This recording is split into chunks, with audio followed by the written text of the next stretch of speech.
Bienvenue à la table du Seigneur. Yeah! À la table du Seigneur, vous êtes toujours les bienvenus. Chez le frère Christian, il y aura toujours de la nourriture en abondance et vous repartirez bien repus. Romains chapitre 3. Romains 3, verset 23. Alors, les Écritures disent ceci. Car tous, vous entendez tous, car tous ont péché et sont privés de la gloire de Dieu. Verset 24. Et ils sont gratuitement justifiés par sa grâce, par le moyen de la rédemption qui est en Jésus-Christ.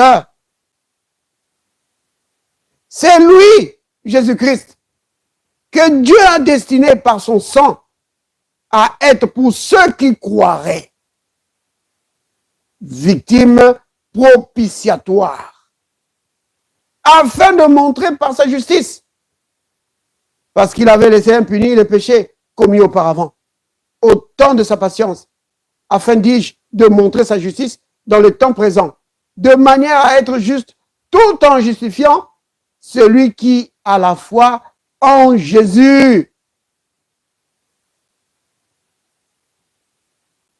Ô Père, je bénis ton nom, je te loue, je te rends grâce. Merci pour ces moments glorieux.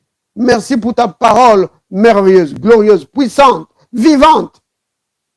Père, merci pour le Saint-Esprit qui est là et qui nous aide pour que nous puissions avoir une compréhension profonde de la parole, pour être édifiés dans la parole, édifiés dans la foi, pour vivre dans la victoire, pour la gloire de ton nom, au nom de Jésus. Amen. Ok, donc, ce passage qu'on vient de lire, donc, Romains 3, le verset 23, c'est une grande révélation. Qu'est-ce que ça dit? Ça dit, car tous ont péché et sont privés de la gloire de Dieu. Le verset 23 nous révèle le drame qui s'est joué en Éden. Donc, le drame en Éden, quand l'homme a péché, quand Adam et Ève ont trahi Dieu, le drame, c'était que l'humanité a perdu la gloire de Dieu. C'est ça le drame. Le drame, c'était ça. Pas juste le fait d'avoir perdu le jardin. Non. Le grand drame, c'était la gloire. La gloire qui était perdue. Les hommes, donc la race humaine, a perdu la gloire de Dieu. C'était ça, le grand drame.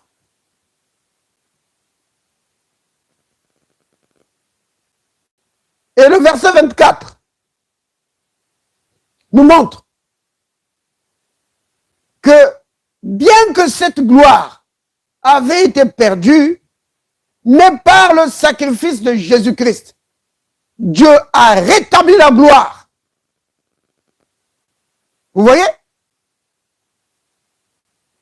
Tous ont péché et sont privés de la gloire de Dieu. Ça, c'était avant la mort de Jésus.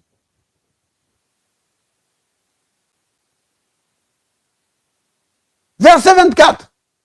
ils sont gratuitement justifiés par sa grâce, par le moyen de la rédemption qui est en Jésus-Christ. Donc, le verset 24 parle du rétablissement de la gloire. Mais maintenant, quelqu'un va peut-être se poser la question, mais le verset 24 ne parle pas de gloire. Et pourtant, ça parle de gloire. Comment ça? Regardez. Qu'est-ce que ça dit? Il dit, ils sont gratuitement. Notez d'abord le fait que c'est gratuitement. Vous comprenez? Quand il dit gratuitement, ça veut dire que ce sont les œuvres de la loi. Seulement sur la base de ta foi en Jésus-Christ, Dieu te justifie. Maintenant, être justifié, c'est quoi? On en a déjà parlé plusieurs fois, mais je vais le répéter. Être justifié, c'est une expression juridique. C'est une expression juridique. Ça veut dire être déclaré non coupable. Ça veut dire être acquitté.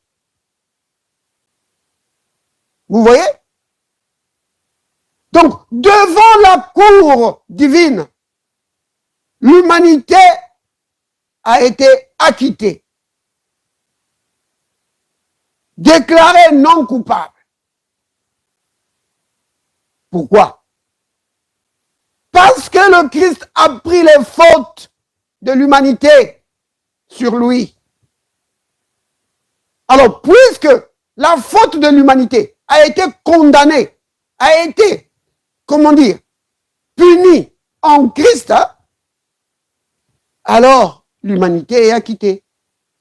Donc, nous sommes déclarés non coupables, non pas parce que nous n'étions pas coupables, mais parce que Christ a été déclaré coupable pour nous.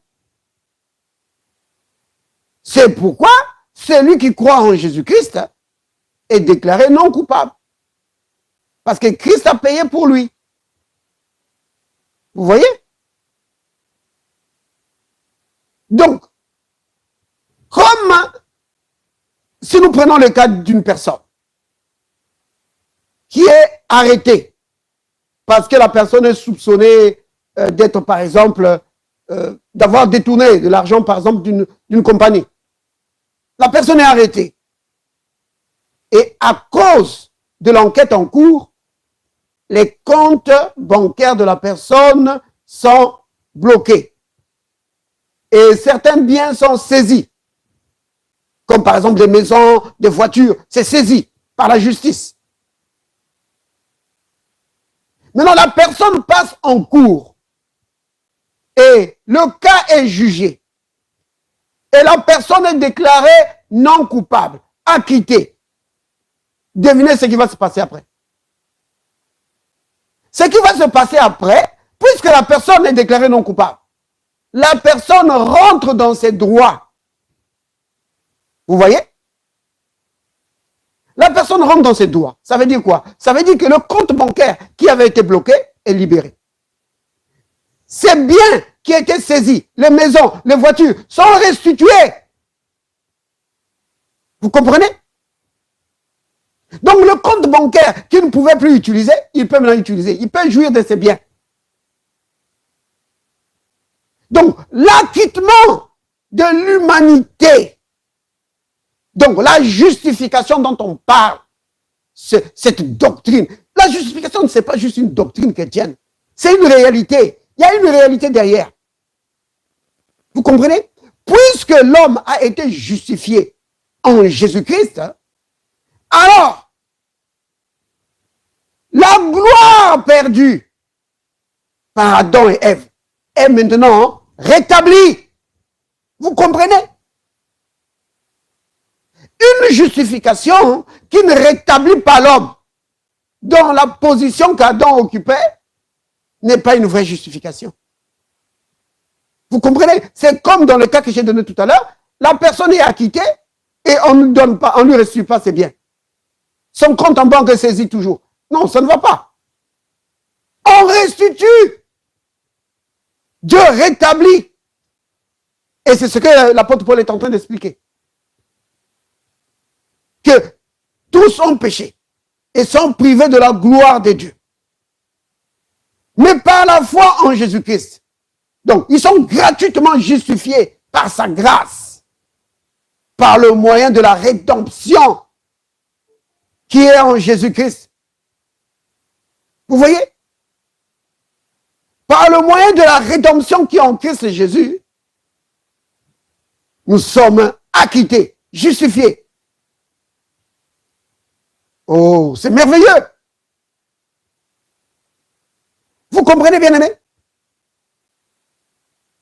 Maintenant, le verset 25, on dit, c'est lui, Jésus-Christ, que Dieu a destiné. Vous comprenez, c'est lui. Il n'y a pas quelqu'un d'autre. Oh, mais je ne peux pas seulement si je sais tel prophète. Non! Peu importe combien il est bien.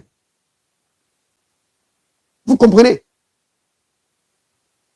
Certains qui disent que si tu veux être sauvé, tu dois être dans notre église. Si tu veux être sauvé, tu dois croire à ce que notre pasteur enseigne. Mais non!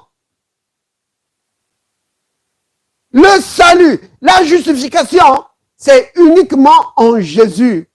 Parce que c'est lui, et lui seul, que Dieu a destiné par son sang à être pour ceux qui croiraient. Vous voyez? Pour ceux qui croiraient en lui. Vous comprenez? Hein?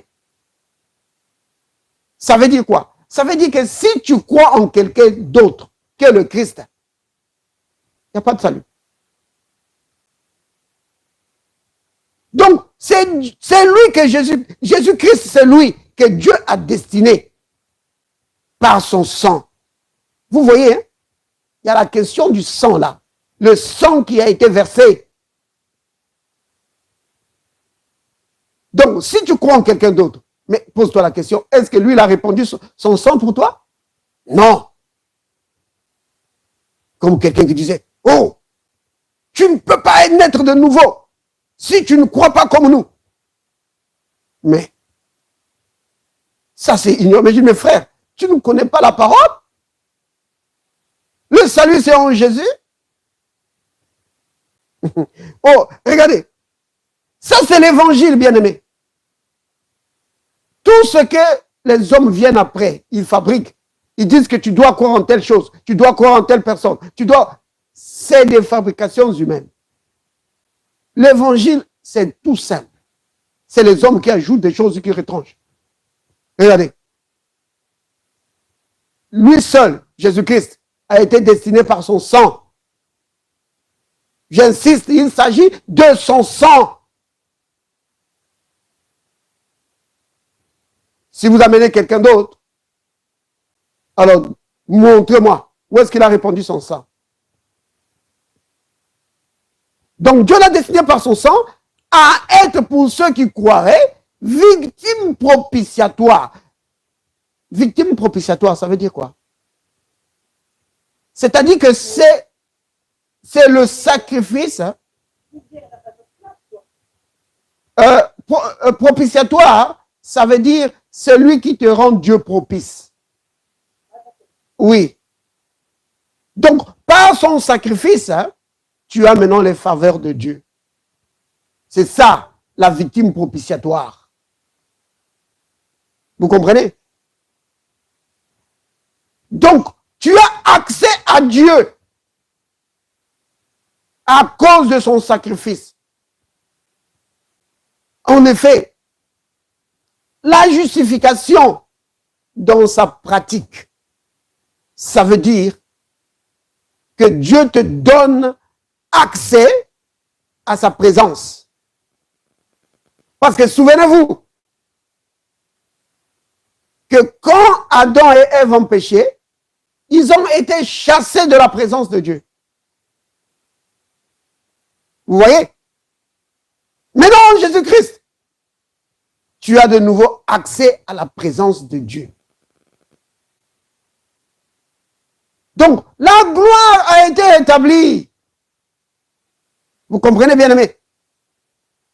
vivre dans la présence de Dieu, vivre dans la communion avec lui, recevoir la vie de Dieu, la gloire de Dieu dans notre vie. C'est quoi la gloire? La gloire de Dieu, j'ai déjà parlé de cela. Il y a deux mots qu'on utilise souvent pour parler de la gloire de Dieu. Le premier mot, ouais, on va parler de ça, Amos, tout à l'heure. Donc, il y a deux mots qu'on utilise dans la Bible pour parler de la gloire de Dieu. Le premier, c'est kabod. Ah, le deuxième, c'est qui? C'est quel mot? Le deuxième mot, c'est la Shekinah, c'est cela. Donc, il y en a deux. Donc, il y a kabod et puis Shekinah. Le mot kabod, vous trouvez ça dans la Bible. Donc, à plusieurs endroits. Dans l'Ancien Testament, vous allez trouver, on va parler de kabod. Mais non, le mot Shekinah, lui, ne se trouve pas dans la Bible. C'est un mot qui a été forgé par les rabbins. En fait, Shekinah, la racine du mot Shekinah, c'est Shakan. Et Shakan, ça veut dire habiter. Donc, Dieu avait dit à Moïse que on va lui faire une maison au milieu du peuple et Dieu dit, j'habiterai au milieu de vous. Vous voyez? Et le mot là, habiter, c'est chacal. Donc quand Dieu vient au milieu du peuple, sa présence se signale par une nuée. Une nuée brillante, éclatante. Vous voyez? C'est ça là qui manifestait, qui montrait la présence de Dieu. Donc Dieu venait habiter parmi les hommes. Il signalait sa présence. Donc c'est ça le chacal. Alors de là, on a dérivé le mot Shekinah. Donc Shekinah, c'est la gloire de la présence de Dieu. Quand Dieu vient. Alors, au départ, c'est comme une fumée, comme une nuée. Comme un brouillard. On peut voir cela, par exemple, dans Exode. Exode au chapitre 40. Si vous prenez dans Exode, au chapitre 40, vous allez voir que quand Moïse va terminer tout ce que Dieu lui avait demandé, alors Dieu va se signaler. Dieu va venir dans le tabernacle. Il va signaler sa présence. Alors, regardez.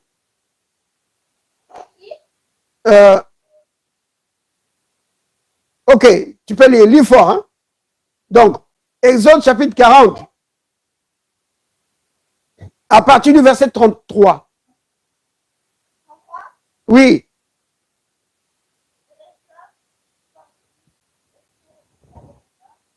Et de l'autre, et il mit le rideau à la porte par ce fut ainsi que Moïse acheva l'ouvrage. Alors la nuée couvrit la tente d'assignation et la gloire de l'Éternel remplit le tabernacle. Amen. Il n'est pas entré dans la tente d'assignation parce que la nuée restait dessus et que la gloire de l'Éternel remplissait le tabernacle. Amen. Que durèrent leurs marques, les enfants d'Israël apportaient quand la nuée s'élevait dessus Le tabernacle. s'élevait pas, il ne portait pas lequel là-bas. Au milieu de l'Éternel était de jour sur le tabernacle, et de nuit, il y avait un feu aux yeux de toutes les maisons d'Israël. Amen. Donc, vous avez vu? C'était ça, la gloire de la Shekinah, la gloire de sa présence de Dieu. Maintenant, ça c'est souvent ça. Quand on parle de la gloire de Dieu, souvent, ce que les gens voient, c'est cela. Ce qui brille. Mais, comme je l'ai dit tout à l'heure, la gloire de Dieu, ce n'est pas toujours des choses qui brillent. Le mot kabod, quand on utilise le mot kabod pour parler de la gloire de Dieu, c'est tout à fait autre chose. Ce n'est pas toujours quelque chose qui brille. En réalité, si vous prenez la racine de ce mot, kabod, le mot kabod veut dire lourd. Donc, dans sa racine, ça veut dire lourd, pesant. Donc, quand on parle de la gloire de Dieu, du kabod de Dieu, ça veut dire ce qui donne du poids à Dieu. Ce qui fait que Dieu soit Dieu. Vous comprenez? Ce qui fait que Dieu soit Dieu. Qu'est-ce qui fait que Dieu soit Dieu? Comment? Son amour. Son amour. Ah oui. Que le Seigneur te bénisse. Son amour. D'abord son amour. Parce que l'amour de Dieu est incomparable. Il n'y a personne qui peut vraiment avoir un amour comme l'amour de Dieu. C'est ça qui fait qu'il soit vraiment Dieu. Son amour est insondable. Vous voyez? Maintenant, de cet amour de Dieu va sortir la bonté, la miséricorde, la compassion, le pardon. Tout ça sort de son amour. Vous comprenez? Maintenant, il y a la puissance de Dieu, sa capacité de faire des miracles. Tout ça, bien-aimé, la puissance de Dieu, sa capacité de faire des miracles, tout ça ne rentre en scène, n'agit que quand l'amour de Dieu est en mouvement. Ça veut dire quoi ça? Ça veut dire que Dieu a mis sa toute puissance au service de son amour. C'est-à-dire que tout ce que Dieu fait, il le fait par amour, pour exécuter, pour accomplir les projets bienveillants de son amour. Vous comprenez? C'est pourquoi il est Dieu. C'est pourquoi il est Dieu. Parce que tout ce qu'il fait, c'est pour accomplir les projets d'amour. Quand vous lisez Romains 3, verset 23 qu'on a lu tout à l'heure, verset 23, 24 et même jusqu'au verset 26. C'est l'amour de Dieu. Ça parle de l'amour de Dieu. Que les hommes étaient déchus de la gloire.